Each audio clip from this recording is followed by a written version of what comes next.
Are you a CrossFit coach or maybe a box owner looking to learn more about nutrition? You want to help support the athletes that come to your box. Maybe you have some one-on-one clients. And we all know nutrition is the foundation. We all talk about the theoretical hierarchy of the development of a athlete. And nutrition is at the base.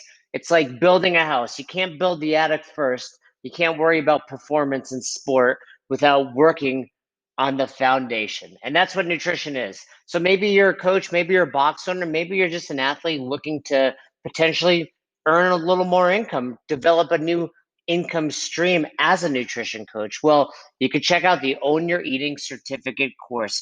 We review fundamental nutrition principles as well as teaching you how to implement flexible eating, that's macro counting, and assist others with their tracking of macros. The cool thing about it is you're going to learn so much for yourself.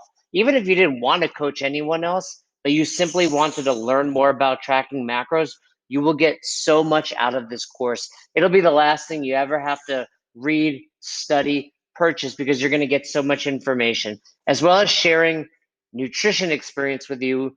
Own Your Eating will also teach you how to coach others so that you can really make a difference with the people in your community and your lives. Maybe you need to finally get your mom to track macros. Maybe it's your best friend. Maybe you put on the quarantine 15 and you're looking to just lose a few lbs, a few pounds yourself. This will teach you all of that. And the cool thing about macros, the cool thing about the way in which we at Own Your Eating teach you is it's really sustainable. The business setup and marketing strategies are also included. So if you do really want to make this a side deal or a side hustle, you'll have all the tools you'll ever need to do. And in addition to that, if you're a level 3 CrossFit coach, you can earn CEUs to help you revalidate. And we also give CEUs for NASM as well as AFA. So you can check that out. For me, every few years, I need to re-up my L4, no big deal, L4 coach, but this will help you do it. So if you're interested in learning more about the Own Your Eating certificate course, you can go to courses.ownyoureating.com. Or if you just go to ownyoureating.com, right up in the header there, it says Become a Coach. You can click on that. And with the code BEST HOUR, that's BESTHOUR, BEST HOUR, you'll get 15% off. Go check it out now. I was the one, along with Roz, who helped put this all together. So I really understand that if you have questions for me about it, of course you can reach out. But I really believe in it. I've put hundreds of people through this course. It's the way I learned how to track macros. It's the way I've been tracking macros for over 5 years. And I think you will absolutely love it. So go check it out again, courses.ownyoureating.com, and use that code BESTHOUR for 15% off. All right, guys, I've got a question for you. Given everything that's changed in the landscape of CrossFit, given what we know about CrossFit, our careers, etc., let's come up with, whether it's individually or collectively, the Mount Rushmore of CrossFit. Who's going first? Well, I think there's an obvious one. You've asked this question on previous episodes. Are you talking training or are you talking athletes or what? I'm talking CrossFit, Cassidy. By the way, that's Cassidy Bolensky. You guys know him as one of the most mediocre CrossFit coaches out there. Cassidy, you recently missed your flight to, where were you going, Jacksonville? Yeah. How'd that work out for you? Shitty. That's how. I mean, I ended up having to drive overnight. I think I checked in my hotel about 4 a.m. and woke up at 8 and went and Todd to level 1. Made that. I hope you didn't wake up at 8, bro. You'd have been late for the trainer meeting. No. I woke up at 8 because Joe and James, they told me to show up late. So I showed up about halfway through the squats lecture. Oh, that was nice. That must be nice. So they gave me about 4 hours, showed up, and no, that's a lie. I got there on time. I got there right before What is CrossFit because they were finishing their registration. I'm a liar. No, but I missed my flight. Yeah, I got stuck in security because at Norfolk Airport there's 2 terminals, A and B, and then I always fly American, and then so I was flying United, and it's been 3 months since we worked. I didn't think anything of it. Went through the wrong one, and that took me 30 seconds to get through security. I went, oh, wrong one. Went to the other side. There was one dude at security checking literally every single bag by hand. and there was 10 people, and it took me 30 minutes to get from one side to the other. By the time he finished checking my bag, sprinted all the way down to the end, and they were like, "Oh, you missed it by, a minute." I was like, "Okay, the plane's right there." Like, door's closed, but the plane's right there. Yeah, but the door's closed. And I was like, "So what do we do from here?" "Well, there's no more flights leaving this weekend, so what do you want to do?" I was like, "I guess I'll go fuck myself. I guess that's what I really do." So weird how they do that with the door closed thing. I've been there before. So going back to Mount Rushmore, yes, we used to ask this to a lot of guests, and it's kind of fallen off. But I figured, hey, we got 4 people that have been involved for a long time on many different levels.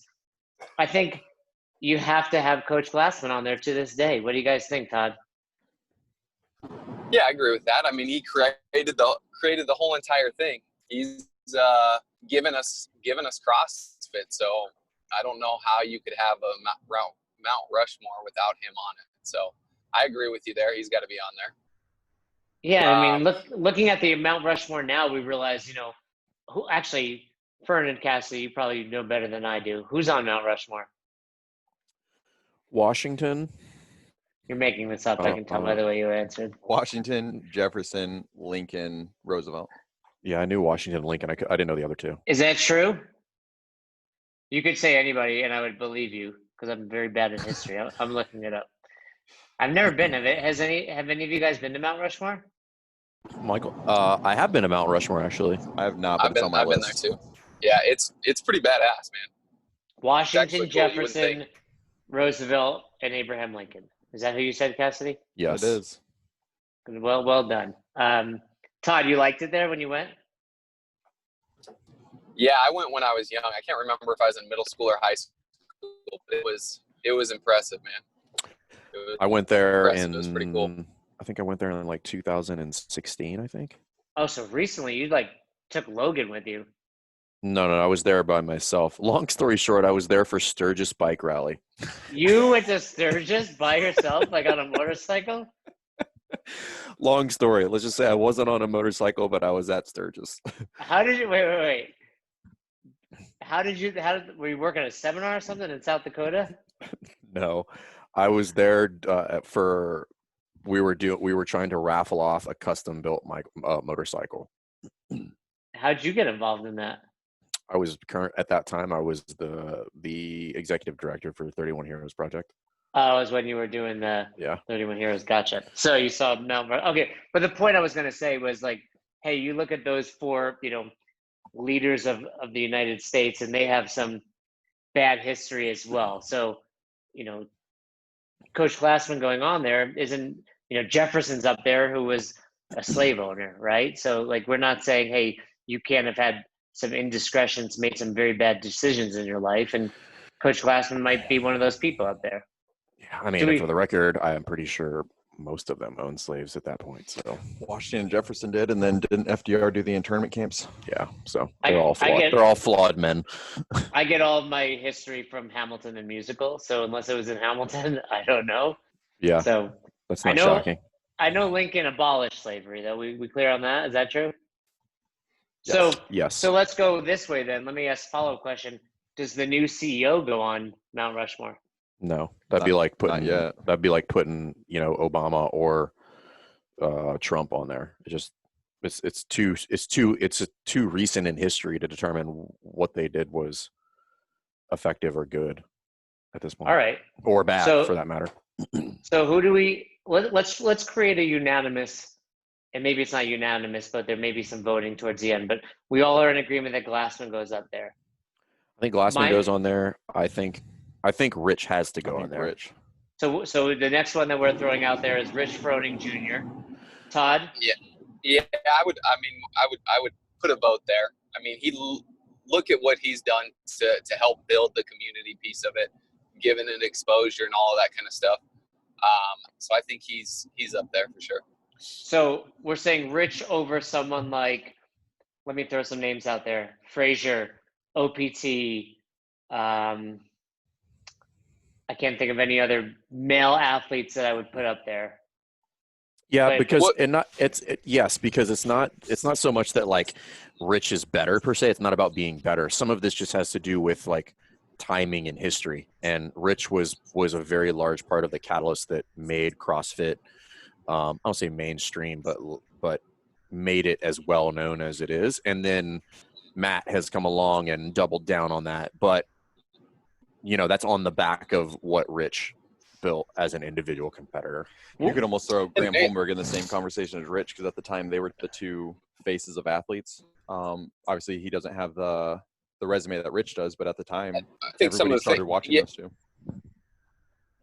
I think some of the things that distinguish Rich beyond the championships is what else he has done in the community. Is like, you look, he's an affiliate owner, and I know Graham is as well. He worked for seminar staff, teaching gigs.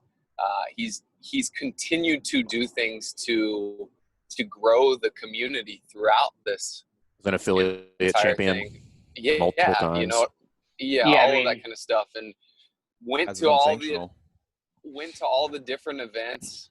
Whether it was the what was the competition they do with the different individuals from whatever that was. He would go to all the different HQ sanctioned events, and they'd get video footage of him doing stuff like that. Like I would say he continues to support and grow the community.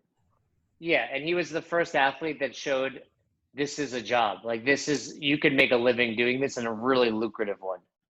Yeah. And I think the first CrossFit celebrity. Yeah, he's the first CrossFit, like real celebrity, not like internet celebrity, like the first real celebrity who was getting aid, getting endorsements, had contracts, like had others slap their brand on him, or basically purchasing parts of his body to promote their brands.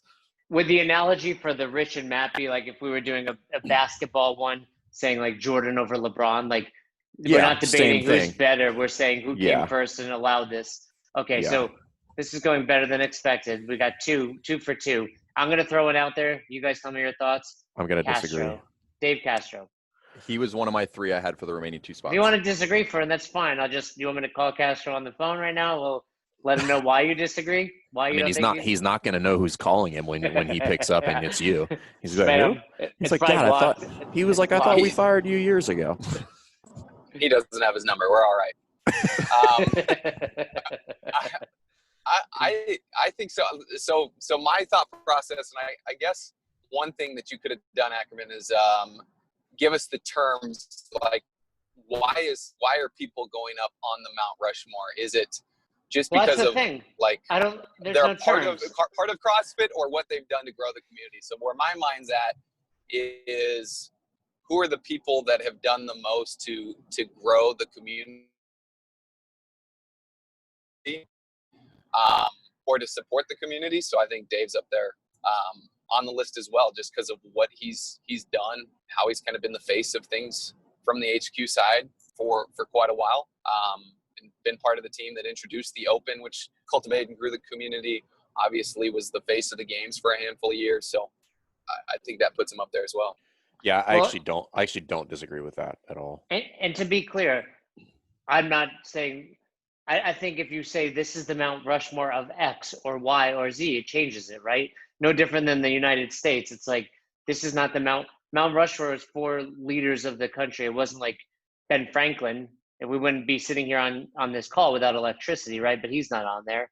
So I think it's really just – going to what you said, Todd, I think – really the people that we're suggesting all encompassing, like they're the reason CrossFit has grown on multiple levels. That's why they're on there.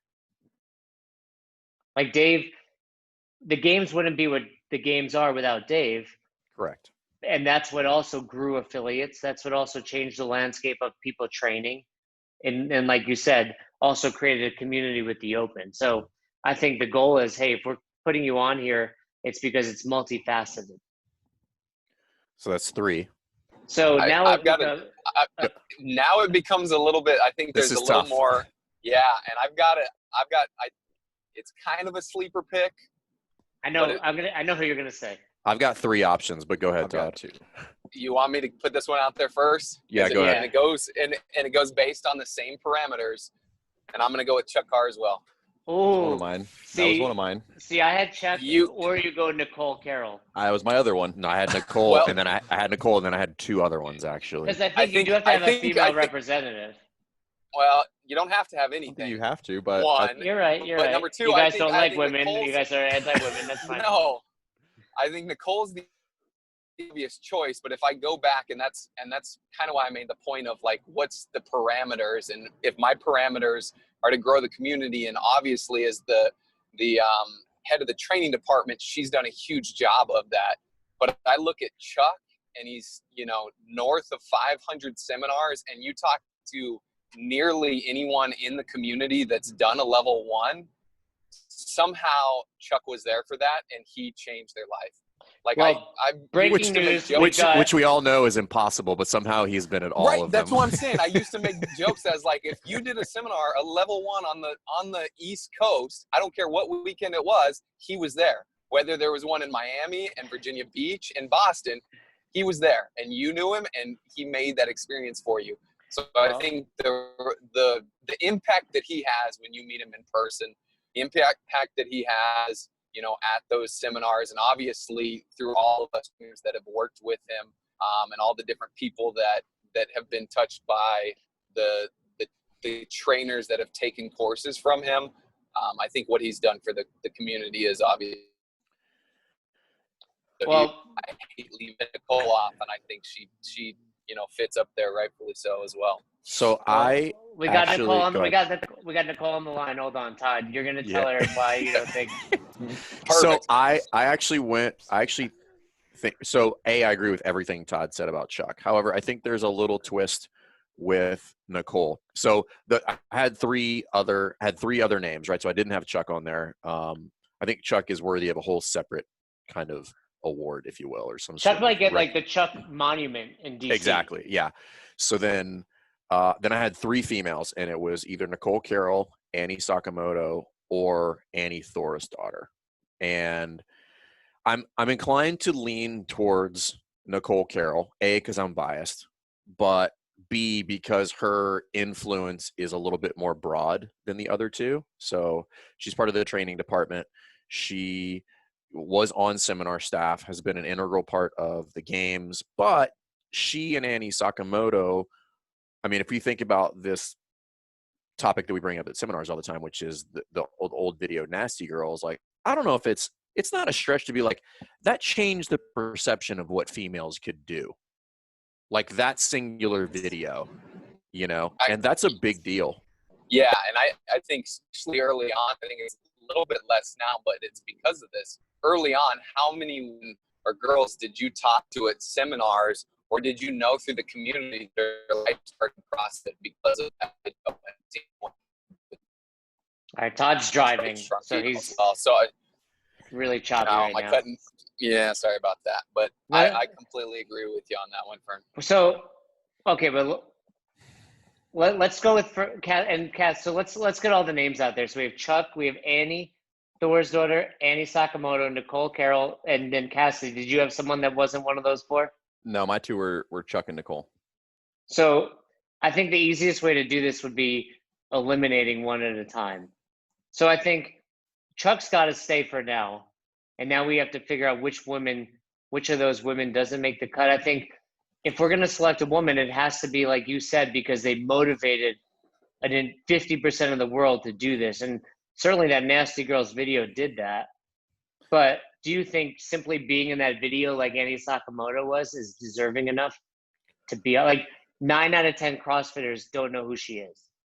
No, that's why I said it was on there, but it's not my first take. I'm leaning towards Nicole because her influence and her involvement in CrossFit as a whole, not just as an athlete. And this is not taking away from anybody in particular, right? So Annie Thor's daughter is the same thing, which is she was back to back, which is a huge deal, and that was in that time frame when the games made this pivot to something that was really, really recognized. But that largely her contribution is limited to being an athlete, you know. So that I think is kind of a disqualifying, as is kind of Annie Sakamoto's. It's just like outside of Nasty Girls and people just knowing that she's really fit, was there in the early days in the Santa Cruz and still runs her affiliate. You know, is that enough? Probably not, which is why I lean towards Nicole Carroll, because her influence is far broader than the other 2, in my personal opinion, and outside of just the games. I look at Annie Annie Thorsdottir is very similar to like Jason Khalipa. Like they had their run in the beginning. They were like the face of CrossFit at one time. They kind of broke off, did their own thing. Now Annie's still involved with CrossFit. She has Reykjavik and she has her own sanctional lot out there, but she's more known from like an older, just the first big athletes of the sport. And mind you, like she brought a lot of women into it, especially when they saw her struggle with that muscle up on the ranch, and she still was able to do it. Like that was And huge. who was judging her in that moment, Cassidy? Don't know. Was Chuck it Lisa Carswell. Ray? Was Chuck it? Oh, that's Carswell. right. It was Chuck Carswell. Yeah, that's right. Yeah, like, and that's like a classic video that I think almost everybody's seen, because hey, the fittest on earth used to struggle at these things too. Annie Sakamoto, like I think she's kind of very much like OTP. Like they were there at the beginning. They brought it up. They made it a bigger thing back in like 2007, 8 area. And then like you didn't really, unless you like kept tabs on them, you didn't really know who they were going forward. So you didn't have anything to attribute that they brought to it. They made it big at first, and then it kind of, lack of a better phrase, just kind of fizzled out as far as like the spotlight. Yeah, unless you were a CrossFit nerd or junkie, most people don't even know.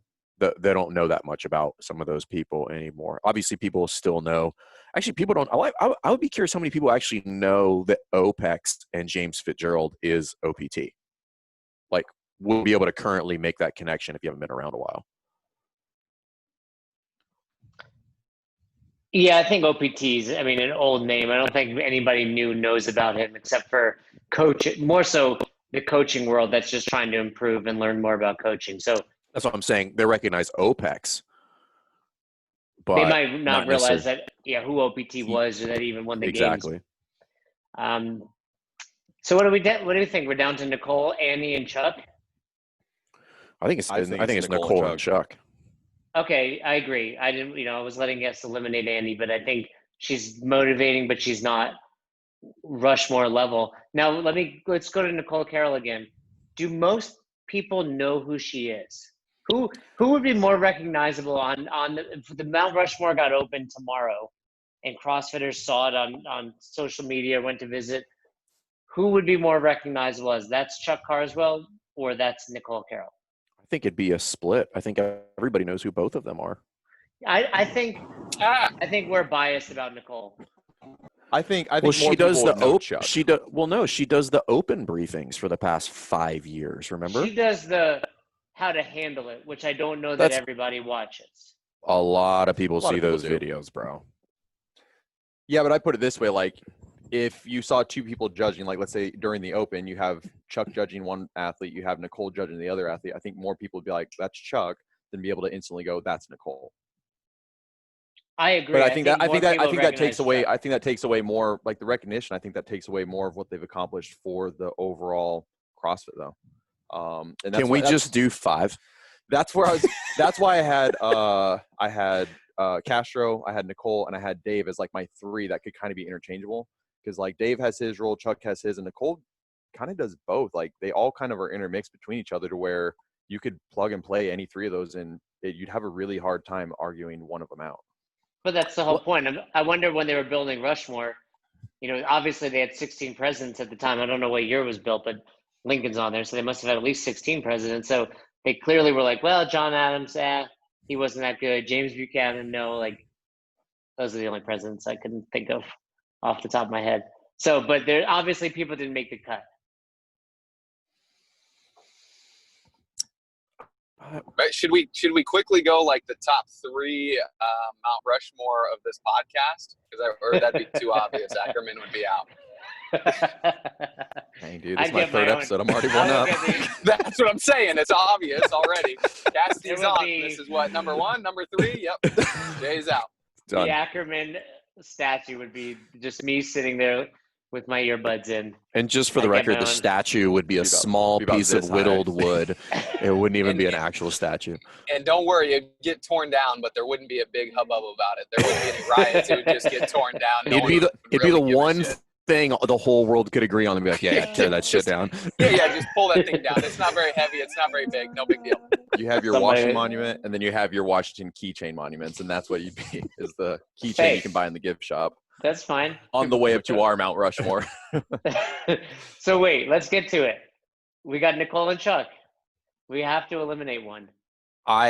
I've got my vote. I'm inclined to go with Nicole because of and I don't know if this is right or wrong, but because of because she's a female. Because I think the impact there for females is a really big deal. I don't disagree with that, and I think as long as we're not throwing a female up there for the sake of doing it, I mean, I think she's deserving of it. No, I'm not saying because she's a female. I'm saying the impact that she has had just continuously for females is a big deal. You know. But let's throw something in the other direction. Let me try to say it as PC as possible. Obviously, with all that went down recently, having someone of ethnicity up there is probably just as important as having a female up there. Now, of course, Dave Castro's, Mexican descent, so we do have ethnicity up there, but it's not the same as throwing Chuck up there. Well, but it's not like, I mean, and Chuck's like my mentor, is like my sea daddy if I was in the Navy, but people don't love Chuck because he's black. They love Chuck because he's one of the greatest human beings on planet Earth. But shouldn't you be able to say that about anybody? I mean, now we're getting into a full race. I mean, that should be the idea of racism, right? Like, it should just be like, we like or dislike you because of the type of person you are, not your skin color. But Unfortunately, like, if we put up a Mount Rushmore of 4 white men, there's going to be some backlash. I mean, I think you're going to get backlash whether you put Chuck up or leave Chuck off. So I think you lose no matter what you do. Of course, because this is all very subjective, right? Like, there is no like, oh, you got it right. But I think we're getting close to getting it right. Yeah, but I mean, we're actually going to do this. We're actually going to carve these people into a mountain. Yeah, Cassidy I would put Chuck in.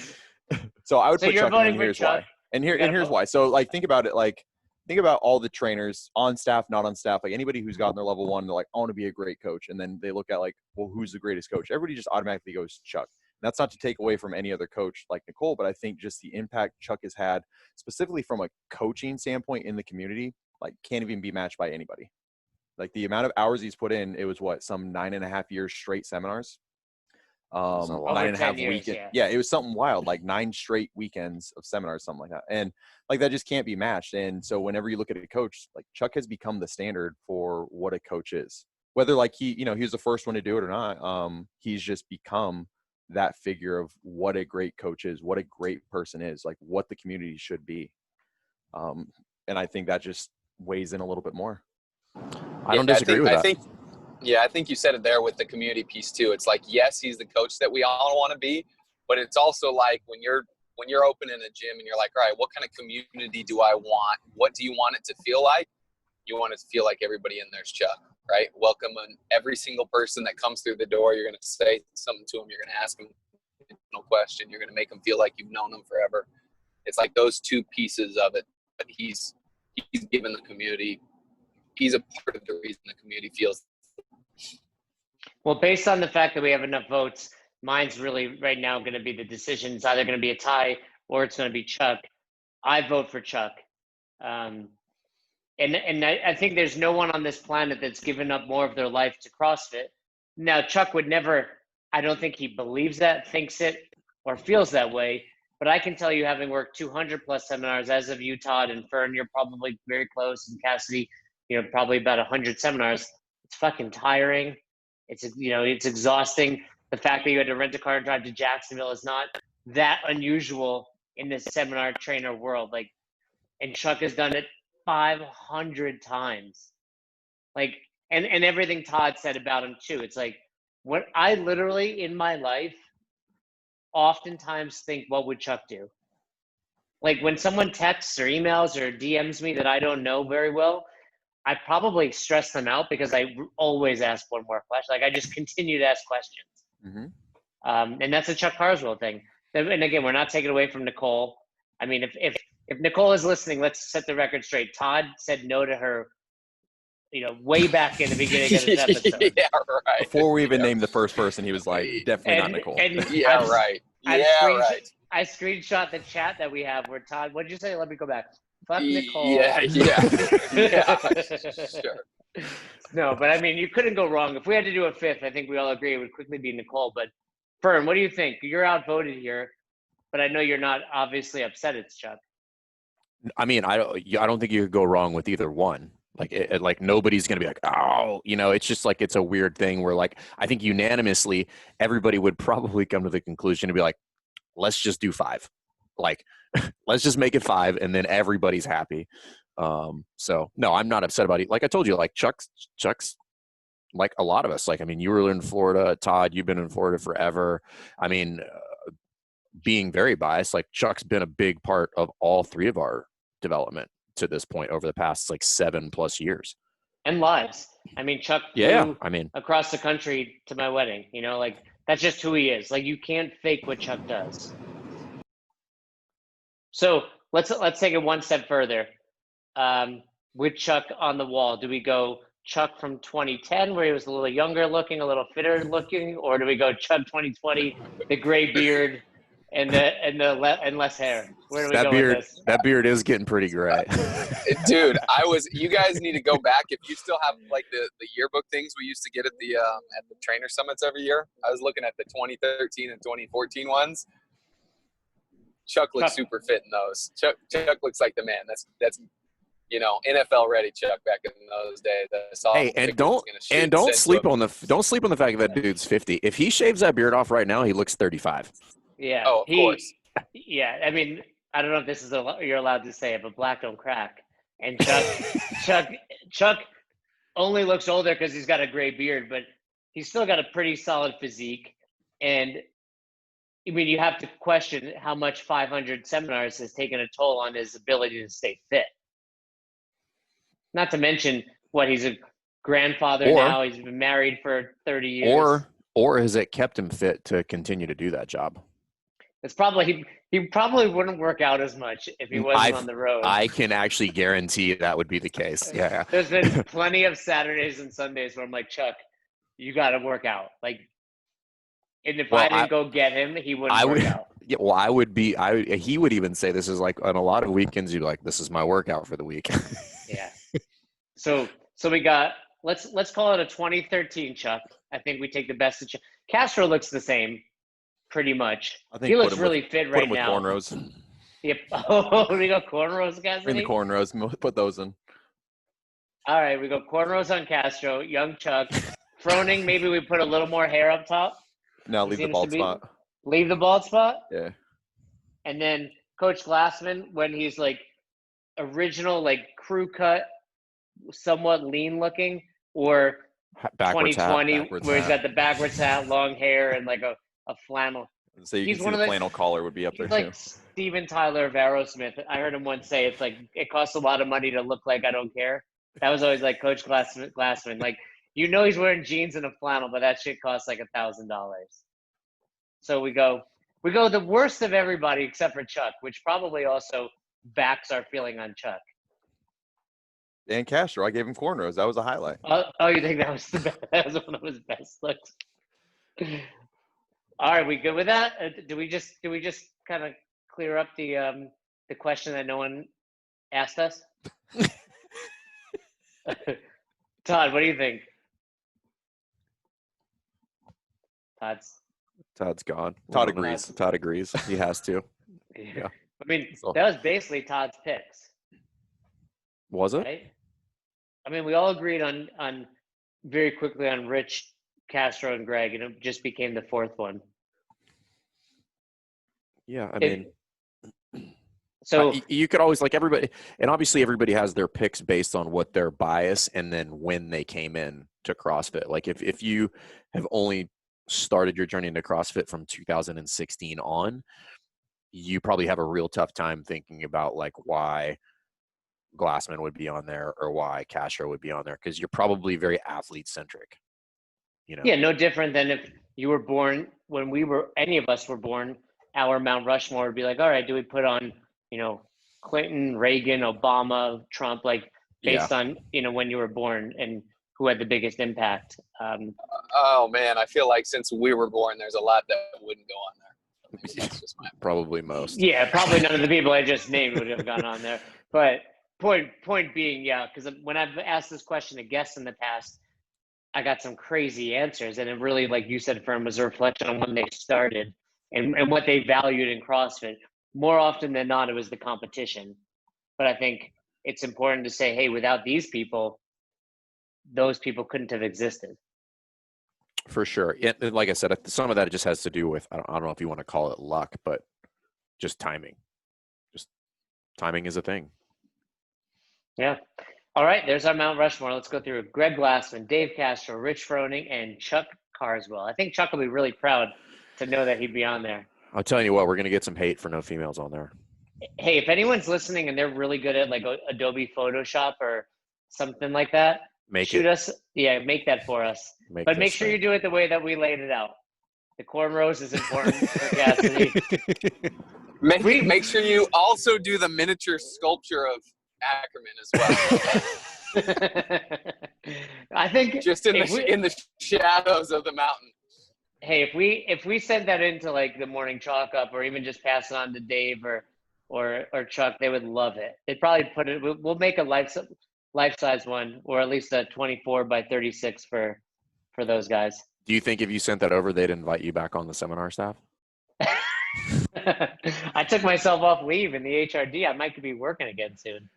Yeah, they're just like, oh, they're like, you're like the guy from The Office. Like, which one? The guy who wants to go. They wanted to go sit in the basement. But they said that I could play with my stapler and listen to my music at a reasonable volume. You're talking about Office Space, not The Office. I get you. I get you. I'll be back on the road soon, though, for anybody listening. I'm sure that's why Colorado's slow right now on seminars. They're waiting for me to come out of retirement. Yeah, I bet that's it. Full hazmat suit. No doubt about it. I won't work with Todd because he had COVID, so I won't work with Todd. I'll work with anybody else. I'm excited. I miss it. I miss getting out there. What's that? You're going to be so bad. You were already borderline to begin with, but the fact you haven't worked at a seminar in forever is going to be devastating. I spoke to Tittle. Not only has he not worked a seminar, he hasn't left his house. He hasn't done CrossFit. He hasn't coached a class. All he's done is been a Peloton bike and rub chocolate sauce. All right, so let's be good teammates here. So there's 4 red shirts on this podcast. Jay, just as a refresher. Oh no. Take us through the progressions for the push press. All right, hold on. Oh shit! Let me open up my manual. Feet under the hips. Feet under the hips. Full grip on the bar. Full grip on the bar. I got that one. I can do it. Dip and hold. Dip good recovery. Good recovery. Dip drive at speed. Full push press. All right.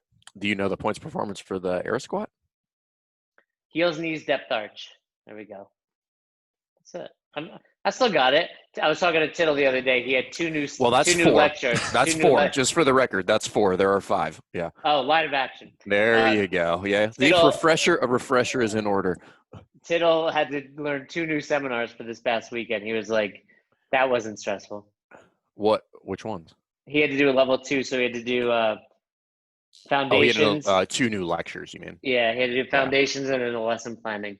I think it's rare that we have to do 2 new lectures on the same weekend, but when it's a 2-person seminar, I guess that's the way it works out. But pull your weight. No, I'll definitely be a little bit rusty. Did I tell you guys I went to a box the other day? Yeah. Yeah. So didn't you pull up out front and then dial in and then talk to the guy from your front seat in your car just on the phone, waved at him? He tried to roll up the bay doors. He tried to wave me in. He had bay doors, so I just drove my car into the gym. I stayed in the car. With the windows up. I'd like a tour of your facility, please. Yeah, this looks great. I'm going in tomorrow to work out with him, so I'm excited. You're going to wear a mask when you work out? No, probably not. I bet you will. He has I bet big you're going to doors. have some anxiety. I bet you have this anxiety attack when you get in there. You're like, I'm going to leave this mask I'll definitely have anxiety. I mean, I mountain bike regularly, and people are wearing masks while riding or running, and I don't do that. But, I mean, it's pretty crazy. I mean, people are very cautious. Losing their minds. Yeah. We don't have to get – I assume Cassidy's on the same wavelength as Fern. I don't know. I'm riding my own wave. Makes sense, Cassidy. All right, that's it. Mount Rushmore settled. We get to go. One day, there'll be a Mount Rushmore of the 4 of us. One day. We keep this up. What are you going to call it? Is it going to be Mount Rushmore still? Well, where does the term Rushmore come from? I don't know. Ask the guys who've been there. Fern? I believe Why that's is just the name Was of that the the. mountain? No, because it was the Black something mountains, wasn't it? You have it up on Wikipedia right now, from Ackerman. Why don't you take a look and read through that part? I know you already looked it up. I had shut it down in the meantime. In the Black Hills in Keystone, South Dakota. So you were right about that. I'm not seeing why it's called Rushmore. Maybe someone can. There's a lot of what's the word? People are not happy necessarily about Mount Rushmore. There's a lot of racial undertones with this. So let me look more into it. We're definitely gonna have to change the name. Mount CrossFit, Mount Fitness, Mount Ackerman. What do you think? Yeah, we'll definitely go. Not the last one, that's for sure. We'll go with Mount CrossFit. Mount CrossFit it is. All right, we're gonna sign off. I got work to do. I don't know what happens at CrossFit Rife. Todd's still driving somewhere. I'm gonna go clean. All right. Have a great rest of the day. If you guys are listening and agree or disagree, please let us know. And anyone artistic enough to create both Mount CrossFit and the sculpture of me, I want to see it. Thanks for listening to Best Hour of Their Day.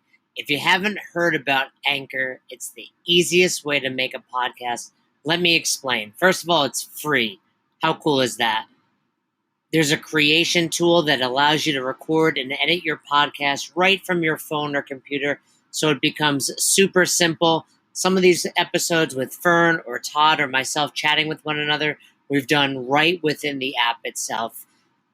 Anchor will make it easy to distribute your podcast to all platforms, Spotify, Apple, and many more. And you can make money from your podcast with no minimum listenership. It's everything you need to make an awesome podcast in one place. All you have to do is download the free Anchor app or go to anchor.fm to get started today. Come on, who doesn't have Spotify at this point? And if you were unaware, Spotify now is offering podcasts. That's right. On Spotify, you can listen to all your favorite artists, but also podcasts in one place for free. Spotify has a huge catalog of podcasts on every topic, including the one you're listening to right now, Best Hour of Their Day. On Spotify, you can follow your favorite podcasts so you never miss an episode. Premium users can even download episodes to listen to offline wherever you are, something I always do before I hop on a plane. And you can even easily share what you're listening to with your friends on Instagram and other social media platforms. Here's the deal. If you haven't done so already, be sure to download the Spotify app, search for Best Hour of Their Day on Spotify, or browse some other podcasts if you want. You can find them in your library tab. And also make sure to follow me so you never miss an episode of Best Hour of Their Day. Thanks again for listening to Best Hour of Their Day. If you haven't already, do us a favor, head over to the Apple Podcast app and leave us a review. We'd love to hear from you. If you have any questions, comments, concerns, feedback for either Fern or myself, hit us up, besthouroftheirday@gmail.com, or send us a DM over on Instagram at Best Hour of Their Day. Once again, we couldn't do this without the amazing community, and you are a part of it. Thanks for listening. Thanks for supporting Best Hour of Their Day.